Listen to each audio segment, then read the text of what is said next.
Bienvenidos a otro capítulo más de Supply Chainers. En esta ocasión nos encontramos con un profesional con más de 12 años de experiencia en operaciones logísticas. Estoy segurísimo que vamos a explotar toda su experiencia. Está más en el rubro de los alimentos, sin embargo, él visualiza estar en operaciones logísticas de diferentes sectores. Y bueno, hay historias muy interesantes que no muchos lo han tocado vivir, que esperemos disfruten en esta ocasión. Muchas gracias, Luis Pablo, por aceptar nuestra invitación y bienvenido al programa.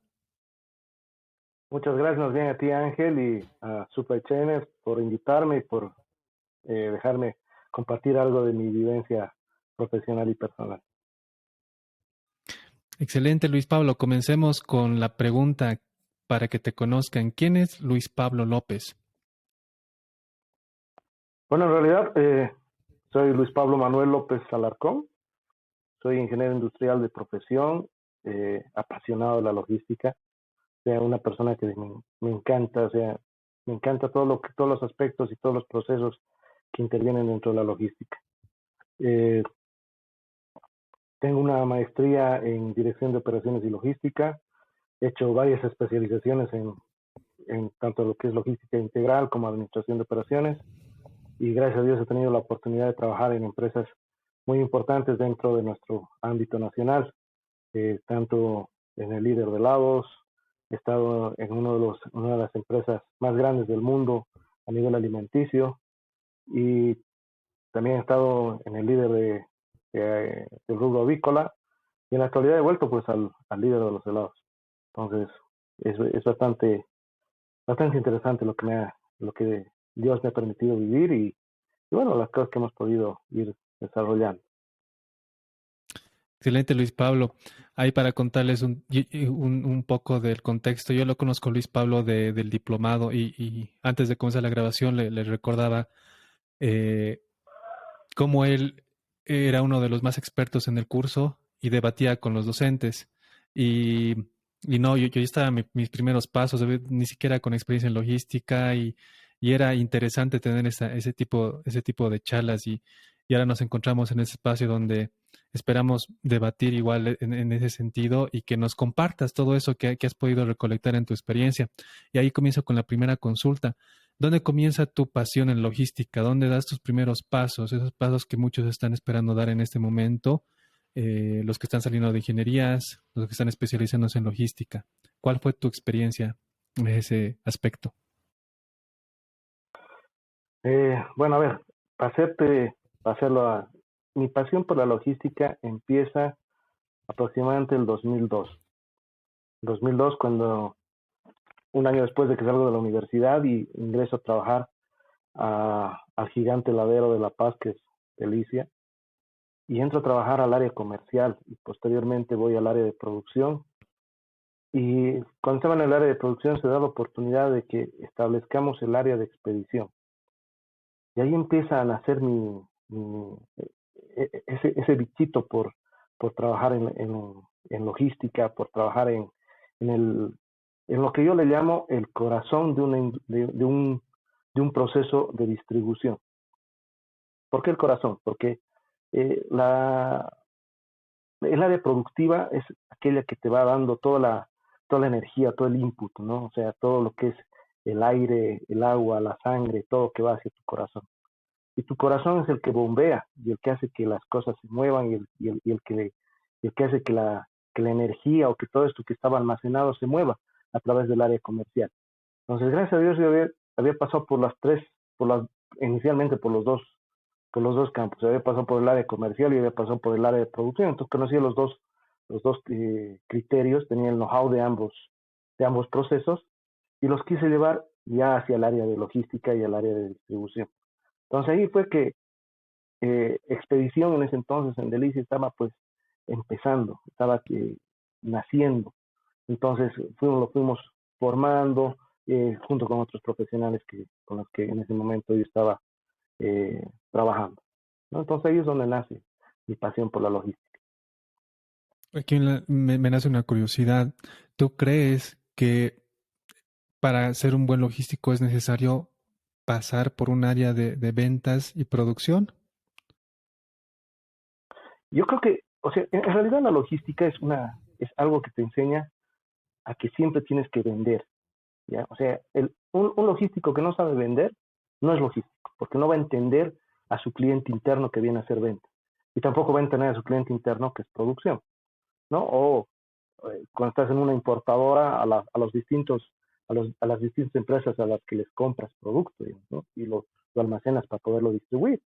Entonces, yo sí considero que un buen logístico o pasa primero por un área de ventas o pasa posteriormente a un área de ventas. Yo tengo compañeros, que han sido colegas de trabajo, que han estado conmigo en el área de logística y en la actualidad son gerentes comerciales de empresas con mucho recorrido a nivel nacional. Wow. Es verdad lo que mencionas. Ahora, poniéndome a pensar, hay una línea muy delgada entre ventas y logística. Y comentándoles hace un par de, no, ya va a ser un año, donde como estoy metido en tema de podcast, justamente escucho y consumo bastante de esto. Y hay uno que sí me gustó esa parte de ventas y obviamente te genera esa empatía que nos cuesta a un principio conseguir con el área que siempre te está empujando o presionando o desvalidando alguna de tus acciones en el área logística. Y siempre hay esa peleita interna, ¿no? ¿Por qué no me entregas? Y por qué no haces de esta manera? Cuando hay procedimientos que seguir en el área logística, pero cuando entiendes todo el trabajo que hay detrás de realizar una venta, ahí entiendes que a veces la flexibilidad es un buen camino o una buena herramienta para generar esa sinergia que necesites entre logística y ventas. Y después que comienzas tus primeros pasos en Delicia, ya liderando esta área nueva en logística, ¿cuáles son tus siguientes pasos? ¿Qué te anima a dar tu siguiente paso? ¿Qué ocurre en tu historia? Y ahí, bueno, en ese entonces era joven, era más chango, más intrépido, más audaz, y empezamos a caminar y a través de una consultora internacional, una consultora chilena, llego a Cepol. Cepol, que era una empresa miembro del grupo industrial López en ese entonces, que eran los que lideraban La Estrella, lideraban Torremolino lideraban Cepol. Y luego ahí, ya en Cepol es donde empiezo como que a interiorizarme más de lo que es la logística, de lo que era la el tener a tu cargo un pequeño almacén. En ese entonces me acuerdo que Cepol tendría que ser como lo que ahora le llamamos 5S, pero en ese entonces no, todavía tal vez no, por el mismo poco conocimiento que yo tenía en ese entonces y porque estaba empezando en el rubro y estaba empezando en el camino, que no manejaba la terminología, pero me acuerdo bien, en Cepol hacíamos inventario, se hacía inventario en 3 días.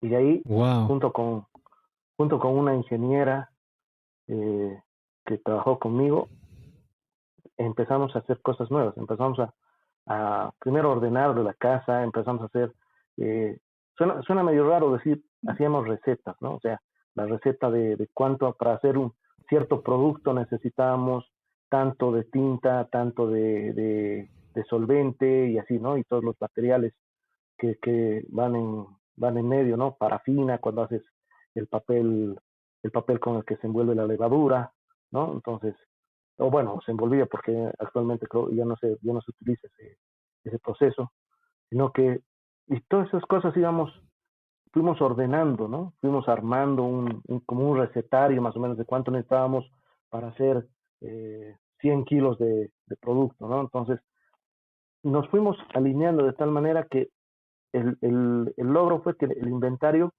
pasó de ser 3 días a 8 horas, ¿no? Pues eso nos costó casi como un año, ¿no? Pero fue muy satisfactorio para nosotros y obviamente para el grupo, ¿no?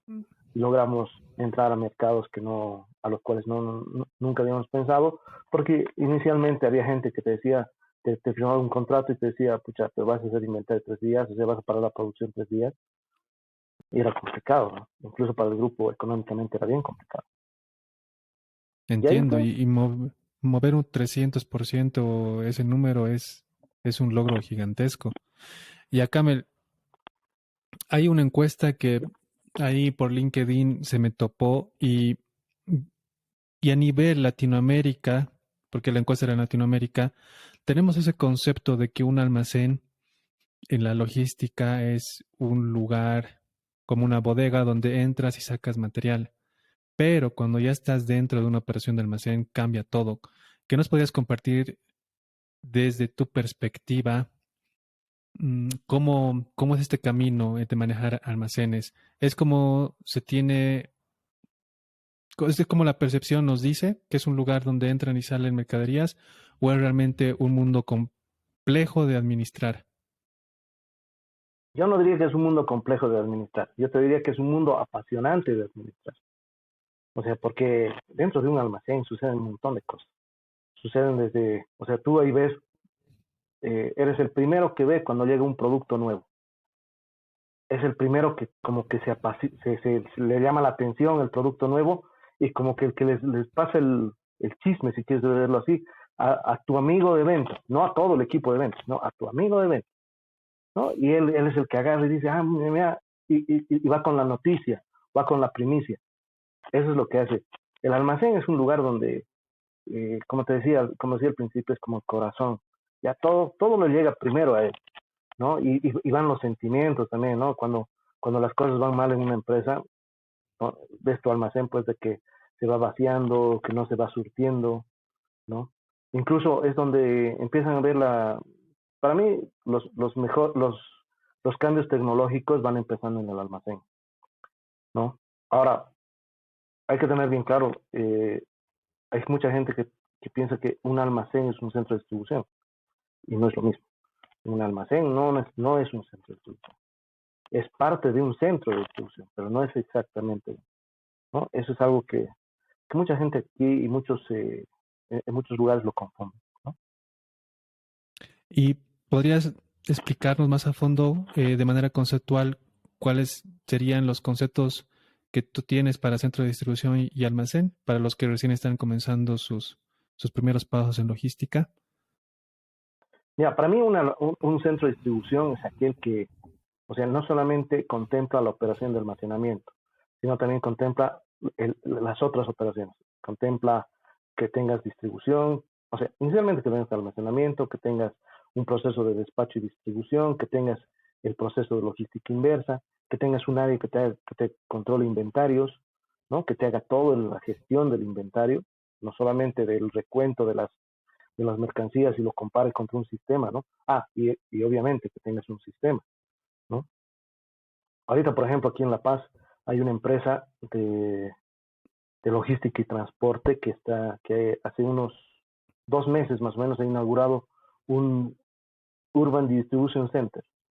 Es un centro de distribución urbano que es se los conoce mucho en los Estados Unidos sobre todo y en Europa, ¿no? Es la primera vez que hay o sea, que se toma como concepto el Urban Distribution Center, ¿no? Y es pionero ahorita. Excelente. Sí, escuché algo de eso y va a ser interesante el abordar más sobre ese tema. ¿Qué es lo más apasionante para ti, Luis Pablo, en un área de almacenes? Porque como mencionas, es un área compleja, no es simplemente ingresar y salir, hay muchos procesos, microprocesos que controlar y sobre todo una complejidad adicional, manejo de gente. Un almacén se maneja con equipos, con supervisores y dependiendo de la magnitud, pueden llegar a ser 10, 20, 30 personas, 3 turnos. ¿Qué es lo que, por el lado positivo, más te gusta de esas operaciones y por el otro lado, lo que menos te gusta? Lo que más me gusta es liderar equipos de trabajo. Me gusta formar equipos de alto desempeño. ¿Eh? En mi anterior incursión laboral tenía un equipo de 226 personas a mi cargo. De esas 226 personas eran alrededor de unos 10 ingenieros, entre ingenieros semi-seniors, ingenieros juniors y no tan juniors, ¿no? Pero o sea, es lo que más me gusta a mí es formar el equipo, que esta gente, que la gente pueda crecer junto conmigo, ¿no? Hay muchas cosas que yo puedo, por los años que tengo dentro de mi vida profesional, puede ser que les pueda aportar. Y hay muchas cosas que ellos me pueden aportar a mí, ¿no? A nivel de tecnología, a nivel de herramientas informáticas, Power BI y todas esas cosas. O sea, los jóvenes de ahora son, pues, es como si salieran de la universidad con eso ya desarrollado en los primeros semestres, ¿no? Entonces, y te van enseñando y te van retando, ¿no? Para que tú sepas más que ellos, porque ellos te ven como que siempre vas a saber más que ellos. Entonces, a mí lo que más me gusta es formar equipos de alto desempeño, formar equipos y liderar gente que pueda alcanzar los objetivos que tiene la empresa, ¿no? Ya sea a nivel de almacén, al nivel de transporte, de control de inventarios, de logística de retornables, ¿no? Eso es lo que más. Ahora, ¿cuál es la otra cosa que no me gusta, digamos, ¿no? No me gusta, digamos, cuando tengo no sé, un mal líder, ¿no? Un líder de esos que solamente exigen y no te dan nada, ¿no? O también cuando llegas a algún lugar y empiezas a lanzar proyectos, a armar proyectos y más, como que no como que te dicen, sí, lo vamos a hacer. Ahorita, lastimosamente, es una frase que muchas veces uno la escucha. No hay dinero, ¿no? No hay dinero para logística y para almacenes o para distribución, pero sí hay dinero para marketing, ¿no? Entonces, eh, a ratos uno dice, ay, esto no está yendo bien, ¿no? Pero le sigues metiendo y sigues encontrando oportunidades, porque en todo lado hay oportunidades. Eso es algo que te enseñan, por ejemplo, cuando haces la metodología Lean, cuando estás haciendo Yellow Belt. Lo primero que te dicen es que las oportunidades o todas el, las mejoras que puedas encontrar están al nivel del piso, que las vas a ir recogiendo. Y es verdad, es así, tienes un montón de oportunidades. Interesante respuesta, Luis Pablo. En la parte donde tú te sientes apasionado por el tema de liderar equipos, em, hay una parte que es complicada de administrar. Y voy a entrar, y haciendo un paréntesis de CEPOL, al tema de grupos empresariales que tienen sindicatos. Y, y por tu experiencia tú has vivido ese tipo de grupos. ¿Qué complejidades tú has podido vivir y qué recomendaciones nos darías cuando el grupo que manejas tiene un sindicato por detrás? Mira, en realidad, vivir con sindicatos es realmente, es una traba dentro de la organización. Pero como todo traba y como dicen, echa la ley, echa la trampa, ¿no ves? Entonces, uno tiene que hacerse amigo del sindicato. O sea, no tienes que volverte un enemigo, porque cuando te vuelves un enemigo, hasta las peores ideas las convierten en muy malas ideas, digamos, hasta las mejores, esa idea que les va a ayudar a ellos, ni siquiera a la empresa, digamos, a ganar plata, sino a ellos les va a ayudar a ganar plata, aún así te ponen el pie para que te caiga, ¿no? Pero por eso, yo en la experiencia que tengo, te digo, es mejor hacerse amigo de los del sindicato, ¿no? O sea, no volverse una persona que les da todo, ¿no? Sino hacerlos ver dónde están las cosas buenas y las cosas malas. Y también utilizarlos como herramienta de trabajo. O sea, hay muchas veces que tienes trabajadores que son completamente rebeldes. Entonces, ahí es donde utilizas al sindicato y lo traes al sindicato y lo pones de tu lado. Y le dices, tú lo vas a apoyar, tú le vas a decir, le vas a dar la mano, lo vas a seguir protegiendo. Y algunas veces el sindicato te dice, sí, lo voy a seguir protegiendo por A, B, C, D. Y cuando pasan las cosas malas, o vuelve a incurrir en algún error esta persona, le llamas al sindicato y le dices, está pues su trabajador modelo, su trabajador ejemplo. Y ellos mismos, cuando pasa eso, pucha, es como que les dieras en lo más profundo de su corazoncito y desde ese día empiezan a trabajar contigo. es realmente es encontrar esa manzanita, esa manzanita podrida que la has identificado y que has logrado sacarla de todo el huerto de otras manzanitas, listo. Y ese día el sindicato empieza a trabajar contigo, ¿no? Pero, como te digo, o sea, hay que ser amigo, pero no amigazo, ¿no? Entiendo, entiendo. Excelente. Y por el otro lado, la parte que mencionabas de lo negativo, lo que menos te gusta, ¿cómo lidias o cómo lidiaste en esos casos donde tienes malos líderes? Hay muchas personas que tal vez se sientan identificados contigo. Sin embargo, has debido encontrar alguna forma de lidiar con el tema. ¿Qué recomendaciones nos das? Y también hasta dónde decir basta y, y buscar otros horizontes. Mira, ahí es pues también hablar un poco, ¿no? O sea, tampoco, o sea, hay que hablar con tu líder, ¿no? O sea, mostrarle y hay que empezarle a mostrar resultados y cosas, o sea, eh, tratar de que juntos nos colguemos la medallita, ¿no? No que solamente sea, o sea, hacer que se vea como que él es el que se está colgando la medallita, ¿no? Entonces, trabajar en equipo. Hay que tratar de, de interiorizarse y de ir uno, uno junto con él para que podamos formar equipo. Y hay veces que no se da.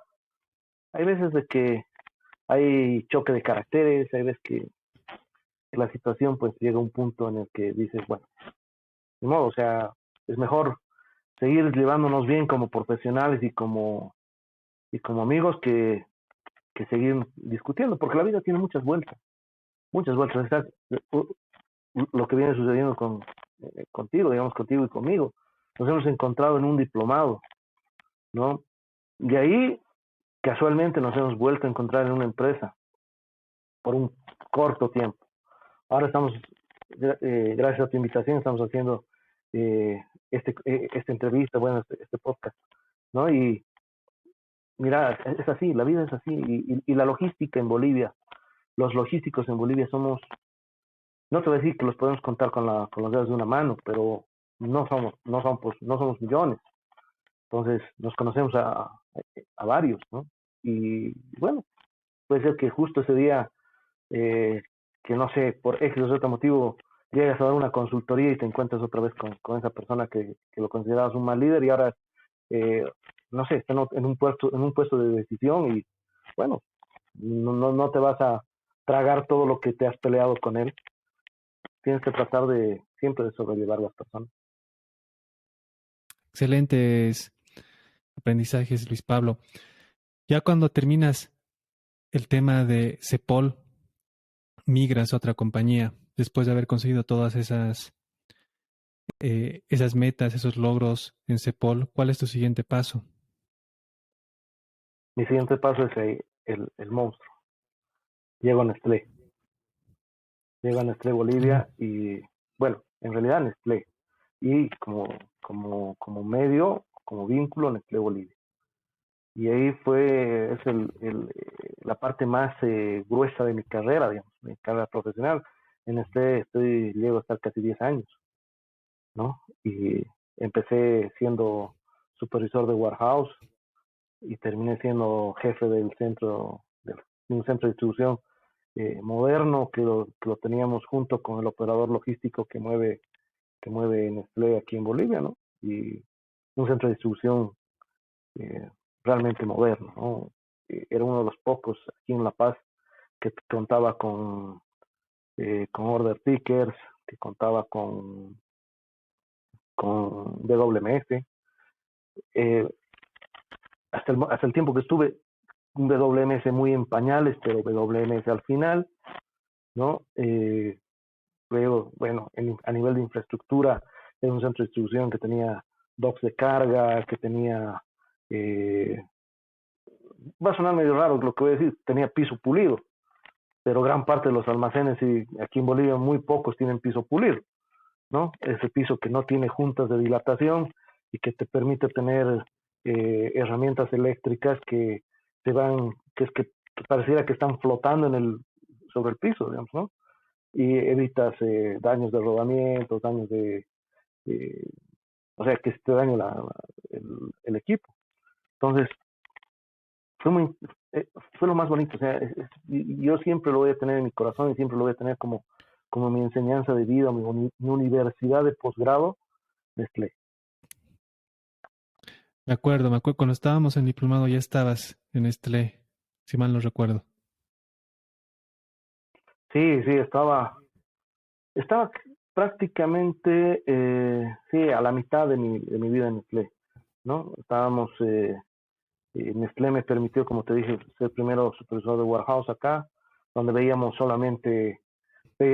era como un fiscal del operador logístico, manejábamos solamente como distribución única y exclusivamente manejábamos supermercados, hacíamos 3 veces a la semana, hacíamos supermercados, ¿no?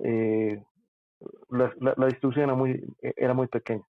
Posteriormente, ya estando en Nestlé, vamos creciendo, me voy por un azar del destino, me voy a Santa Cruz, me quedo casi 3 años en Santa Cruz, eh, viendo tanto el centro de distribución de La Paz como el de Santa Cruz.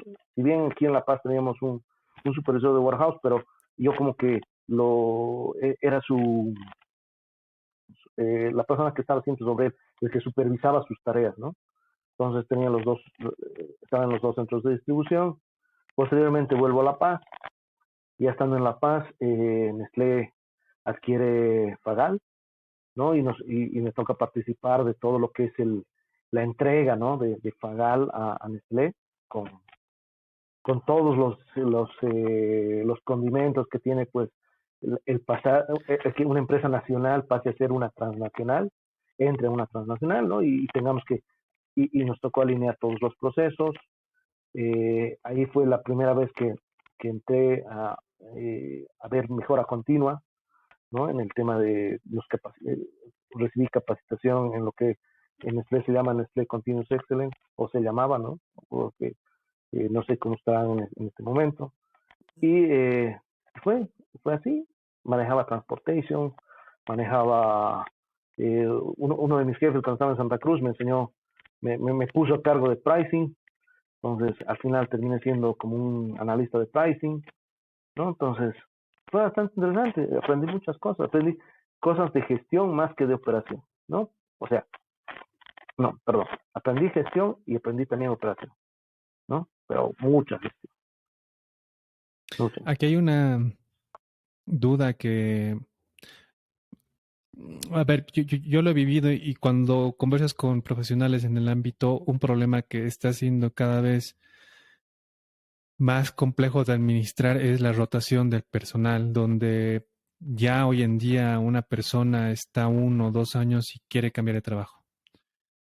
Y es complicado porque has invertido tiempo en capacitarlo, esa persona tiene know-how de la compañía, tiene ya una curva de aprendizaje estable, que obviamente hace que tu operación, para la redundancia, sea estable.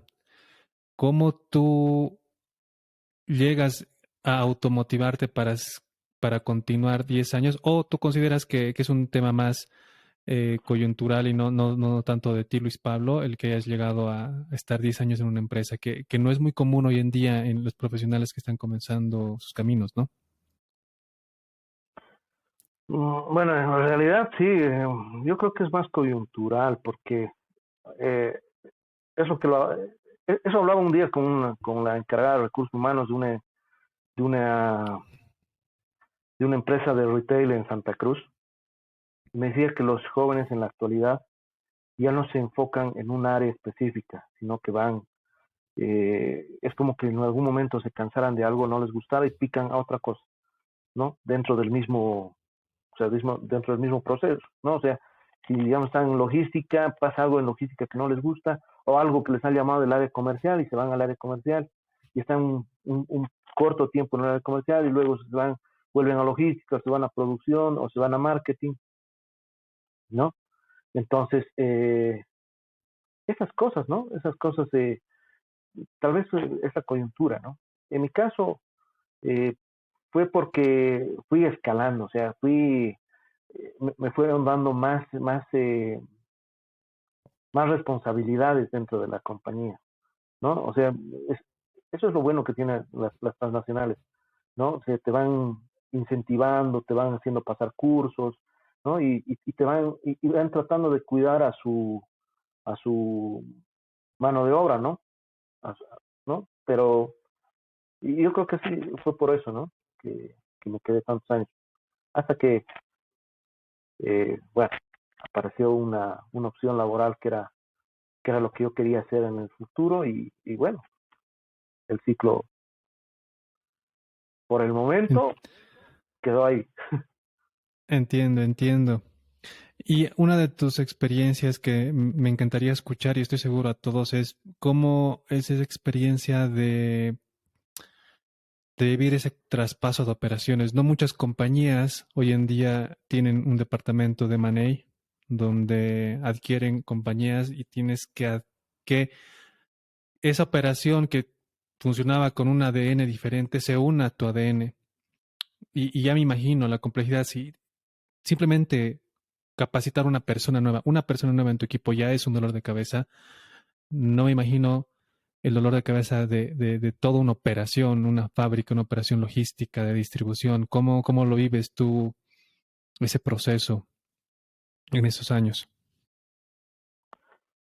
Uy, bueno, realmente fue un reto el tema de absorber a una empresa nacional. O sea, nosotros veníamos de una forma de pensar, de un estilo de trabajo que te da la transnacional, y porque es así sus parámetros y sus estándares internacionales, y llevarlos a un estándar nacional, ¿no? Un estándar nacional en el que, incluso en ese entonces, era una empresa que tenía otra forma de pensar y otro, como tú le llamas, otro ADN. Entonces, fue interesante y algo que nos ayudó mucho fue esta herramienta, la Nestlé Continuous Excellence. Esta herramienta nos ayudó mucho a empoderar. Nestlé Continuous Excellence es una herramienta que tenía varias reuniones y una de las reuniones era diaria en la cual eh, así es de que el trabajador se vaya involucrando con la empresa, ¿no? Que no sea solamente el que te dice, no, hay que cambiar este foco, o el foco se ha quemado, jefe, y listo, ¿no? Sino que hagas que él vaya y se compenetre, ¿no? Diga, ah, pucha, el foco se ha quemado, pero ¿qué tengo que hacer para cambiarlo? Digamos, ¿no? Te tienes que subir una escalera, pero para subirte una escalera eh, tenemos que llenar un permiso de trabajo. Entonces, ¿y cómo se llena el permiso de trabajo? Entonces, les enseñabas cómo se es un permiso de trabajo. Y día a día se iban interiorizando de las cosas, ¿no? Y les ibas enseñando. Era como, dentro de Nestlé existe lo que es la Universidad Nestlé, que es igual, son cursos cortos en donde tú le enseñas a la gente. Y tú como líder vas aprendiendo, ¿no? Entonces, esas cositas son bien interesantes, ¿no? Y es así que hemos logrado, hasta donde yo estaba, hemos logrado, digamos, acomodar, pero también hemos tenido que hacer unos pequeños ajustes, ¿no? Porque eh, la industria nacional aquí tenía sindicato y las transnacionales como que, y esta, aparte que fue un crecimiento, pues, medio especial, porque cuando estábamos, cuando éramos solamente importadora, el equipo de logística éramos 6 personas y pasaría a un equipo mucho más grande, ¿no? Entonces, cada uno de estos 6 íbamos metiendo y nos íbamos encargando de ir desarrollando algo dentro de la, de la empresa nacional, ¿no? De llevar algo de los conocimientos que habíamos adquirido y ayudar a que la gente piense igual que nosotros, ¿no? O sea, solamente así como comentario, digamos, o sea, eh, el tema del uso de cascos, por ejemplo, ¿no? Había gente, o sea, nosotros como trabajábamos con racks, sabíamos que cualquier cosa que estaba por encima de 2 metros de altura, teníamos que entrar con casco, teníamos que utilizar casco. En cambio, en la nacional, pues al principio te decían, ¿y para qué? Si no se va a caer. Nunca se me ha caído, nunca he tenido un accidente, ¿no? Entonces, desde ahí tenemos que empezar, desde la seguridad industrial, el tema de, obviamente, las operaciones, ¿no? Mucha gente te dice, pero ¿dónde está el, o sea, si manejar un almacén no está lo difícil. O sea, no, no está en lo difícil, sino está en lo que, en cómo lo hagas. O sea, yo creo que yo, al igual que mi novio, que mi mamá, puedo hacer un fricasé o un chicharrón, ¿no? Pues no sé si me saldrá tan rico como ellas, digamos, ¿no? Porque puede ser que ellas le pongan, no sé, una hierbita, algo que, pues que yo no sepa cómo se hace, ¿no? Y siga nomás. O como cuando haces una receta de YouTube, ¿no? O sea, ves la receta en YouTube y haces todo como dice la receta.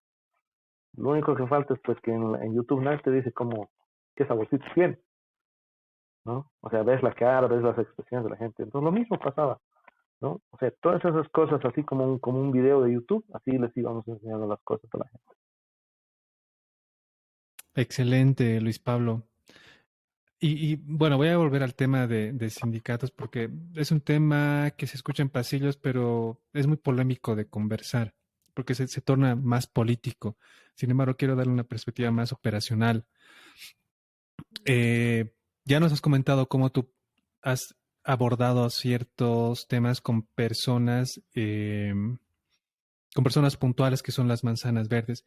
¿Cómo abordas con un equipo más grande, no solo tú, para proyectos más grandes, como el que mencionas, un proyecto de seguridad industrial donde no estás hablando que una persona no se quiere poner el casco, sino todos tienen que ponerse el casco? No estás hablando de que una persona tiene que escoger utilizar un WMS, tienen que ser todos. Y tal cual lo mencionas, puedes lanzar el mejor proyecto, pero es como lo perciben y empiezan a darle su lado negativo, que es más trabajo, que es más complejo, que no les ayudan, que están perjudicando a la compañía. Son frases que se encuentran muy común en el personal que está reacio a estos proyectos. Entonces, ¿qué experiencia nos podrías compartir? Pero desde el punto de vista de proyectos grandes, donde realmente tengas que mover desde abajo todo lo que se hacía antes y tienes un sindicato por detrás. Bueno, primero, yo creo que la primera cosa que hay que hacer es involucrar a la gente y para eso tiene un comité mixto. O sea, hay que formar el comité mixto, ¿no? El comité mixto es una herramienta fundamental para que el operativo se sienta involucrado. Segundo, tienes que, bueno, con lo que te comentaba, nosotros hacíamos estas reuniones diarias. En otra empresa en la que he estado, donde te decía que manejaba un grupo bastante grande de gente, ahí empezamos a hacer eso, ¿no? Empezamos aparte, empezamos a hacer showcasing, ¿no? El showcasing es una herramienta muy útil que te ayuda a que la gente aporte, que se sienta parte. Hay que hacer que la gente se sienta parte, ¿no? O sea, es la manera en que puedes o sea, te puedes ayudar sobre todo cuando hay sindicatos. Porque siempre hay uno en el sindicato que es, como decimos aquí vulgarmente, con ana, ¿no? Duro. Ya, ese, es la piedrita la que tenemos que hacer que se vuelva plastilina, ¿no? Pero a veces esa persona, esa piedrita, es donde te tienes que apoyar para que esa piedrita colabore en los otros procesos, para que él lo pongas como ejemplo. O sea, te tienes que conocer. O sea, un buen líder tiene que conocer a su gente. Un buen líder no es aquel que está en su escritorio y que lanza muy buenas ideas y va y le da la palmadita en la espalda a su colaborador, ¿no? Es aquel que está ahí con él, está en la cancha, es el que se ensucia las manos, el que le ayuda a cargar, a descargar, el que se interioriza de sus problemas, ¿no? Entonces, cuando vas entrando en ese ritmo de trabajo, la gente vas conociendo el por qué por qué había sido así de duro, ¿no? Porque hay gente que se vuelve, que en el sindicato es dura, pero a veces por terco nomás, o porque quiere ser el siguiente líder dentro del sindicato, ¿no? Entonces por eso se hace al malo. Entonces, es así, o sea, a nivel de operaciones, lo que te comentaba hace un ratito, el showcasing es una herramienta muy útil, pero realmente muy útil. Gracias por compartirnos esas experiencias, Luis Pablo. Y ya acabando toda tu travesía por, como tú mencionas, una de las empresas más importantes en el mundo de alimentos, Nestlé, me corriges, te vas a Sofía. Me voy a Sofía. ¿Y qué tal la experiencia de... A ver, el anterior capítulo hablábamos justamente con Grover Villegas, jefe nacional de almacenes, y nos comentaba la complejidad que acarrea el tema de un producto con tan corta fecha y tantos clientes que abastecer. Cuéntanos tu experiencia desde la cancha. Bueno, realmente entro a Sofía y cambia por completo mi mundo logístico, si quieres verlo así. Hay muchas cosas que manejaba, muchos conceptos que manejaba dentro de la importadora en un ambiente de productos perecederos, pero con un ciclo de vida muy largo, a un producto que tenía, o sea, un tiempo de vida bastante corto, ¿no? Y realmente un ciclo, o sea, tienes que mover el inventario bastante rápido, o sea, tienes un equipo comercial realmente muy despierto y muy ágil, o sea, rescato muchos o sea, no te digo ahorita los nombres de todos mis compañeros porque tal vez me olvido de alguno, pero conozco gente muy profesional en el tema, ¿no? Entonces, cambia por completo tu forma de pensar. Aparte de que cambian algunos actores dentro de los conceptos, ¿no? Pero, y me parecía bastante interesante, ¿no? En Sofía, realmente mover un producto de corto vencimiento tiene sus estrategias, ¿no? Y esas estrategias te permiten de que esto no se venza, ¿no? O sea, tienes una ciudad, una región occidental que tiene un alto consumo de pollo, o sea, la región occidental de Bolivia prácticamente vive de pollo, o sea, el plato típico del alto debería ser el pollo, ¿no? El pollo en sus distintas facetas y formas. Entonces, eso te ayuda a mover y tienes que un equipo de marketing, un equipo de ventas muy ambicioso y con mucha dinámica y eso te ayuda a mover este producto, ¿no? Por si tuvieses un equipo de ventas y un marketing dormido, no lo podrías hacer. Tu apoyo entonces estaba más en el lado comercial para que realmente tu producto no llegue a vencerse en tus almacenes. Eso es lo que entiendo. Sí, sí, exactamente. O sea, exactamente. Y aparte de que eh, yo rescato eso también de Sofía, es algo que no lo ves constantemente en los almacenes o en algunas empresas de distribución o incluso alimenticias, donde si el almacén no te ha avisado de que un producto está con corto vencimiento, nadie se mueve. Aquí funciona al revés. O sea, el almacén no te avisa nada. El área comercial es el que está preocupado todo el día en ver que no haya productos de corto vencimiento o algo que se esté por vencer. O sea, si se vence dentro de tu almacén, yo siempre había venido con el concepto de que si se vence dentro de tu almacén es culpa del almacenero porque el almacenero no ha hecho todas las gestiones para que el producto salga. En Sofía es al revés. Si el área comercial no ha hecho todas las gestiones para que el producto salga del almacén, es su culpa, ¿no? Entonces, eso pues te cambia todo el concepto y hace que tú trabajes colaborativamente con ellos para que el producto o sea, no se vence en tu almacén, o sea, haces de que todo gire en torno hacia el cliente y hacia la venta final, ¿no? A diferencia de otras empresas en las que no, te dicen, se ha vencido sí, porque el almacenero no me ha dicho pues, nada, él no me ha avisado que era fecha corta, ¿no? Él no me ha avisado que eso se había roto y que lo podía vender a menor precio, ¿no? Aquí es al revés, o sea, era al revés, y eso era algo realmente fascinante. Sí, tienes toda la razón. Por lo menos en las conversaciones que llegué a tener, es el común denominador, donde si no hay 5 correos por detrás, bueno, logística es el responsable de que el producto se venza.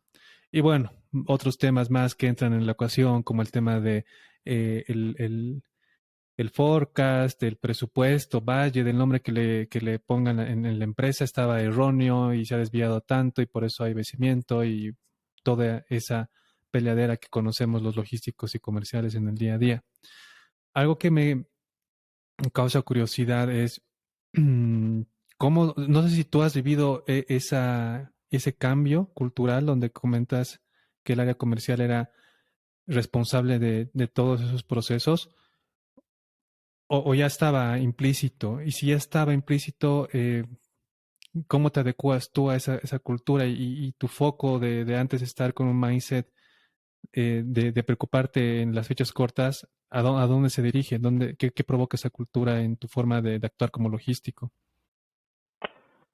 En realidad no, ya estaba, ya funcionaba así cuando yo ingreso, digamos, o entro a pertenecer a la compañía como tal, ¿no? Pero, como te decía, cambia todo. O sea, entras en una logística colaborativa. O sea, ya no eres solamente, o sea, ya no eres una isla en la que, o sea, todos tus procesos dentro del almacén y todo lo que viene a ser logística funciona para alcanzar los objetivos logísticos que tienes, ¿no? O alcanzar los objetivos eh, en plata que tiene la empresa contigo, pero desde el punto de vista de tu área de trabajo.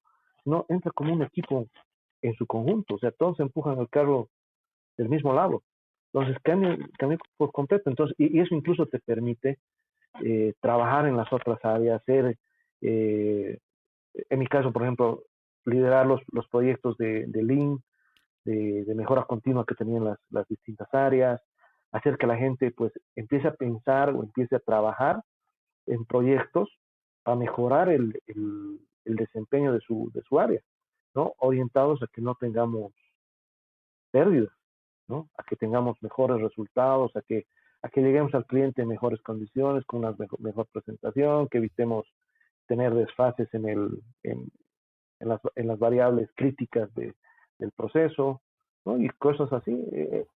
Realmente cambia, o sea, ese cambio en el que el área comercial se hace responsable de lo que tú llamabas el presupuesto, el budget, el proyectado, se hace responsable de eso, ¿no? Y te dice, yo te he dicho que vamos a vender 100 y, bueno, tengo que hacer todos los esfuerzos para vender 100, ¿no?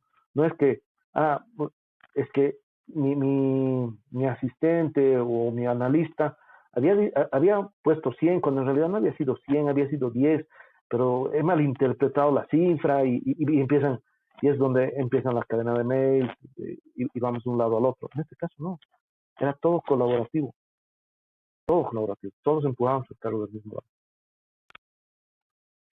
Me alegra escuchar que en Bolivia estemos teniendo ese tipo de operaciones que, desde mi punto de vista, las considero bastante maduras. No hay muchas que tienen esa madurez. Se escucha bastante en las compañías ese tipo de discusiones. Y si bien teóricamente conocemos la solución, tampoco la aplicamos. Y acá va mi siguiente pregunta. ¿Cómo tú nos puedes comentar, obviamente a grandes rasgos, la vivencia de tener una operación con SNOP? Me voy más al lado técnico que al lado colaborativo que ya nos comentaste, sino qué inputs debería dar cada área, o desde tu experiencia, qué inputs daban cada área y cómo se llevaban esas reuniones mensuales de Sales and Operation Planning. Mira, el input, por ejemplo, del área de logística o del área de los centros de distribución, que tienes que tener, pero finito, finito, es el control del inventario, ¿no? Es un inventario 2 veces al día, eh, con un área de control, o sea, un, como un fiscal más o menos del área de despacho, de almacenamiento, porque el área de control de inventarios no debería ser parte del almacenamiento, sino debería ser como su fiscal, ¿no? Y funciona así, operativamente funciona como un fiscal, ¿no? No depende del jefe de almacén o del encargado del almacén o del almacenero, no viene a ser como que externo, ¿no? Eso es uno de los detalles importantes. Y el otro detalle importante que ahorita eh, me estaba queriendo acordar y pucha, se me ha ido, pero es este tema del control de inventarios, ¿no? Muy metido en el tema este, ¿no? De tener, ahora sí, ya me he acordado. Lo más importante es tener dos variables de control. O sea, cuando tienes dos variables de control operativamente, haces de que tu operación tenga una información fidedigna y eso te permita tener ordenado el almacén, ¿no? En el caso en el caso específico de esta avícola, unidades y peso. Y yo considero que muchas empresas deberíamos tener las unidades como o sea, el conteo de unidades como una variable y el peso como una segunda variable en aquellos productos o procesos que involucren el peso. Hay empresas que no lo manejan así, ¿no? Que dicen, la caja tiene 60 unidades, tiene 66 unidades, y asumen que el trabajador en todo el tiempo que está encajonando o está embolsando un producto, no se va a equivocar. O que tienes un contador que no va a fallar, que no va a tener una subida de tensión de un milisegundo, en el cual puede fallar o se puede resetear el contador, ¿no? Y ese tipo de empresas, por ejemplo, deberían considerar el tema de tener el peso como segunda variable. Interesante, interesante escuchar eso. Y para mí es nuevo. Nuevo porque ya lo escucho por segunda vez, pero no lo he visto aplicado. Eh, Hay un punto en tu trayectoria de Sofía donde vives experiencias que muy pocos hemos llegado o han llegado a vivir. Y acá voy a dividir la consulta en dos partes.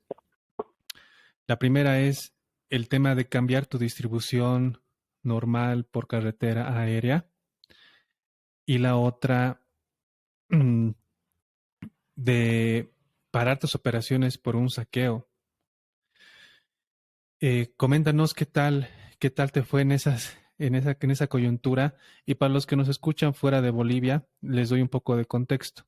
Eh, Hace 2 años aproximadamente hubo un problema político en el país donde o sea, varias ciudades pararon por tema de bloqueos, protestas, y obviamente las carreteras estaban complicadísimas de transitar y tu logística cambiaba de un día para el otro, tu producto estaba sin poder despacharse o llegar porque todas las calles de las ciudades principales de Bolivia, inclusive las que no son principales, igual estaban bloqueadas, no podías transitar, pero no era un bloqueo de 2, 3 días, estamos hablando de un bloqueo que ya era más de 4 semanas. Entonces, todos estábamos, los logísticos como loco, qué hacer con el producto, cómo hacer llegar materia prima, cómo llegar el producto terminado al cliente, había desabastecimiento en todos los supermercados, tiendas, y tú viviste eso porque el tema de Sofía maneja un producto, como tú mencionabas,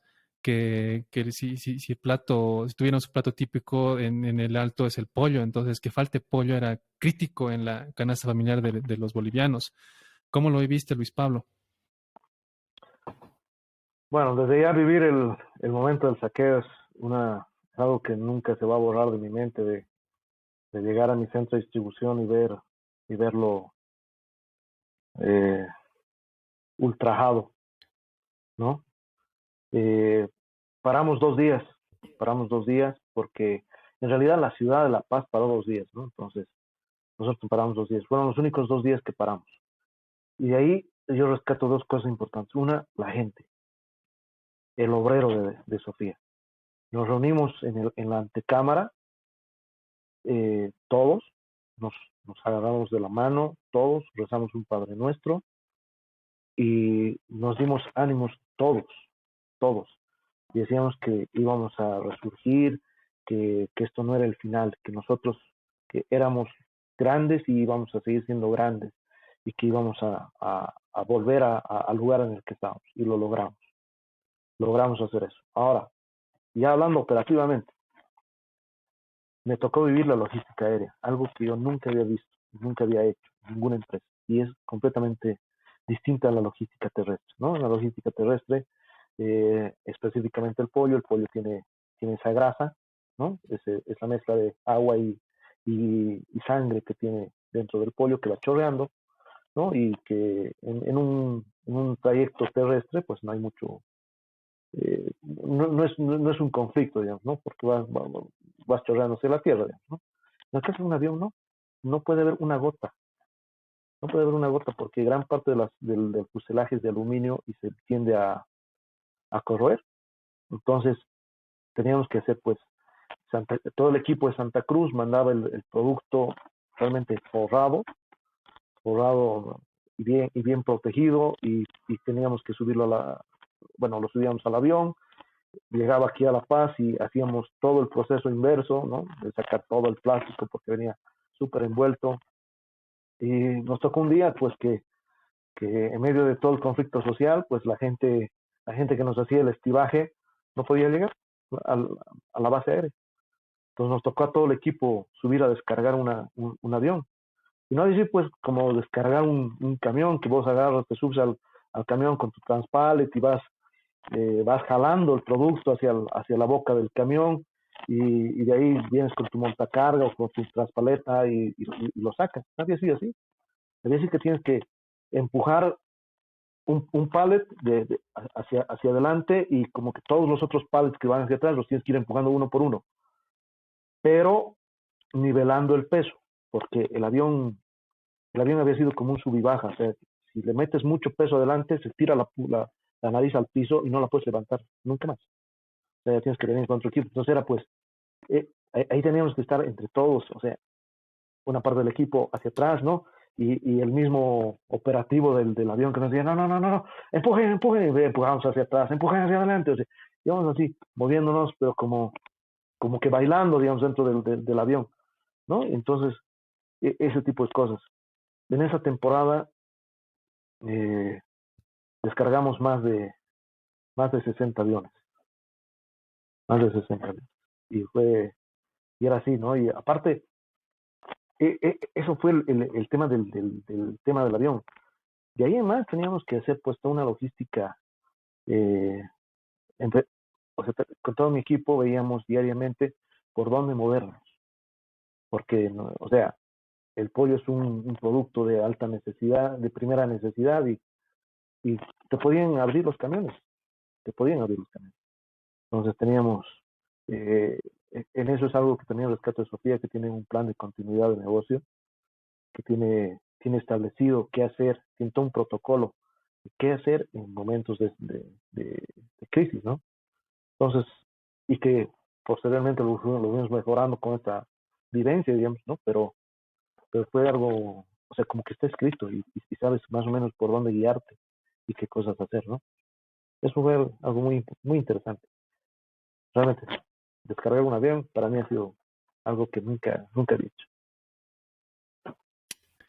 Y me sorprendió escuchar, la verdad, creo que información en la web o algún curso donde te expliquen esto, difícil encontrarlo. Creo que tu experiencia es valiosa. ¿Cómo manejaban el tema del frío? Porque ustedes tienen que mantener el pollo a una temperatura refrigerada, no congelada, refrigerada. ¿Cómo manejabas esa logística? Ya de entrada es complicado manejar en terrestre la logística de refrigeración o la cadena de frío. ¿Cómo fue esa experiencia en avión? ¿Qué herramientas utilizaron o se jugaban con el tiempo? Jugábamos con el tiempo y también con bastante hielo seco. Con hielo seco y con pilas o sea, pilas que las congelas y que te mantienen el frío, ¿no? O sea, con eso y con el tiempo, ¿no? Y generalmente gran parte de los envíos se hacían nocturnos, ¿no? Eso era por el tema de la temperatura ambiente de La Paz, que en la noche era un refrigerador, entonces nos ayudaba Entiendo. mucho eso. Excelente, Luis Pablo. Y después de vivir todas estas experiencias que realmente han formado el Luis Pablo que conocemos hoy en día, vuelves a tu inicio. Cuéntanos cómo Mm. está la situación ahora, qué has sentido después de volver de bastantes años atrás. O sea, me refiero a tus primeros inicios, donde había un área que estabas creando, a, a un área de expedición que obviamente ha evolucionado en varios aspectos.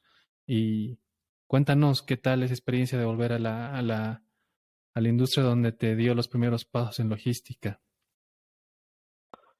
Ya, vuelvo a una industria a la cual yo le tengo mucho cariño y, y veo que hay muchas cosas que se pueden hacer, muchas cosas que se pueden hacer.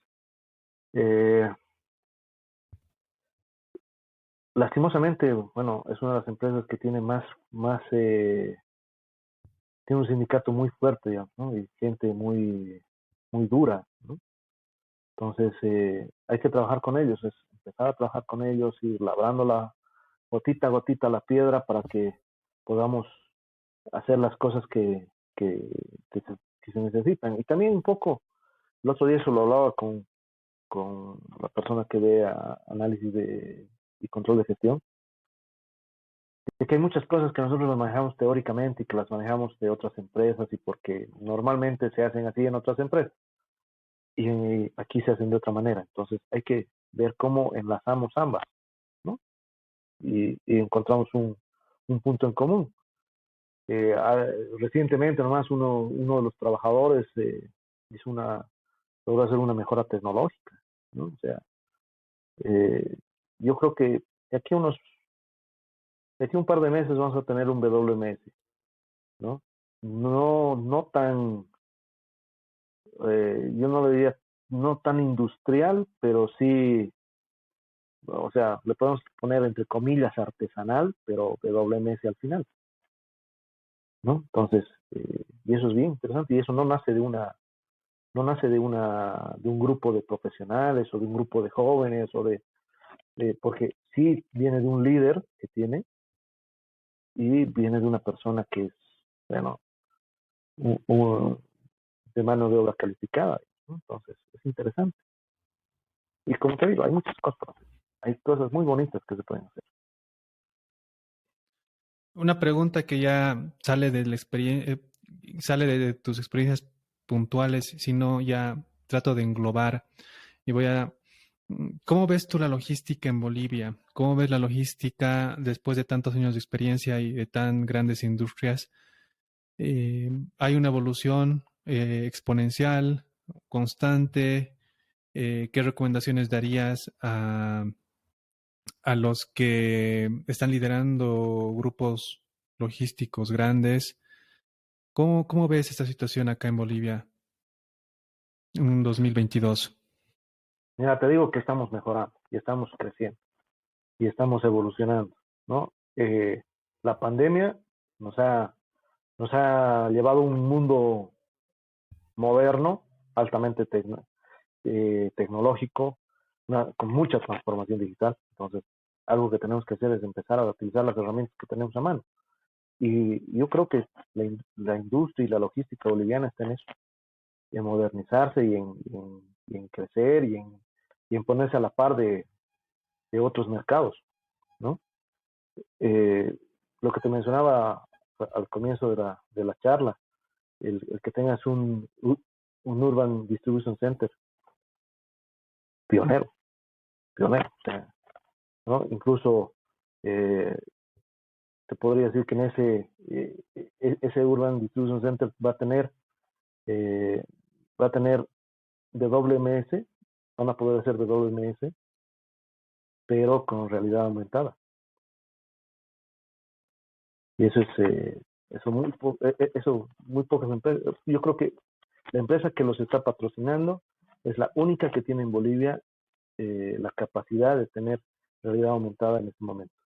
De las otras empresas que son del mismo nivel, yo creo que poco a poco van a ir alcanzando esos resultados, ¿no? Excelente, La gracias empresa en la por que estoy, compartir. algún rato lo va a hacer. De hecho, estoy seguro con el gran equipo que están formando lo van a lograr. Y acá lanzo la última pregunta que siempre es de cierre, Luis Pablo. Y, y es que les pongo una situación hipotética donde tú tuvieras un superpoder en el cual de manera telepática puedas conectarte con todos los logísticos actuales en Latinoamérica. ¿Qué recomendaciones les darías y qué mensaje quisieras hacerles llegar?